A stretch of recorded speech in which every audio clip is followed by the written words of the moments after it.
The fifth supplementary, RPN Singh. बहुत बहुत धन्यवाद, आपने मुझे मौका दिया। आदरणीय मंत्री जी से मैं पूछना चाहता हूं कि प्रधानमंत्री आवास योजना शहरी 2.0 के दिशा निर्देशों में आपने राज्यों से अफोर्डेबल हाउसिंग पॉलिसी और रिफॉर्म्स की बात की है। मैं माननीय मंत्री जी से साफ तौर से जानना चाहता हूं कि रिफॉर्म्स को राज्यों को कौन से रिफॉर्म्स करने की जरूरत है जिससे तेजी से प्रधानमंत्री आवास योजना तेजी से बढ़ पाए। कौन से रिफॉर्म्स राज्यों को करना पड़ेगा कि इसकी पूरी उनको शक्ति मिले। Honorable Minister.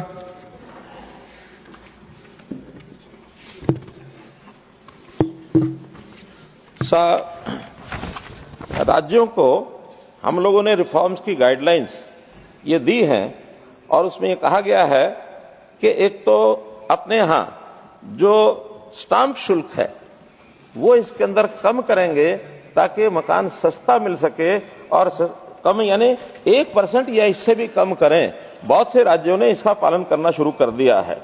इसी प्रकार हमने वहां पर जो अतिरिक्त निर्मित क्षेत्र होता था एफएआर भी इन क्षेत्रों में जहां मकान सस्ते बनाए जा सकते हैं उसको लैंड का लाभ ज्यादा मिल सके, एफएआर को वहां बढ़ा करके दिया जाए और बिना किसी अतिरिक्त शुल्क के ये जो है उसको देना चाहिए। इसी प्रकार टीडीआर का अधिकार दिया गया है, ट्रांसफरेबल डेवलपमेंट राइट्स, ताकि इनके जो राइट्स हैं वो उनको सर्टिफिकेट के माध्यम से उनको दे दिया जाए ताकि जमीन का जो स्थानांतरण होता है उसका लाभ भी ऐसे निर्माणकर्ताओं को ये मिल सके। इसी प्रकार टाउन प्लानिंग और मास्टर प्लान जब बनाते हैं उसमें अफोर्डेबल हाउसिंग जोन इसको चिन्हित करें।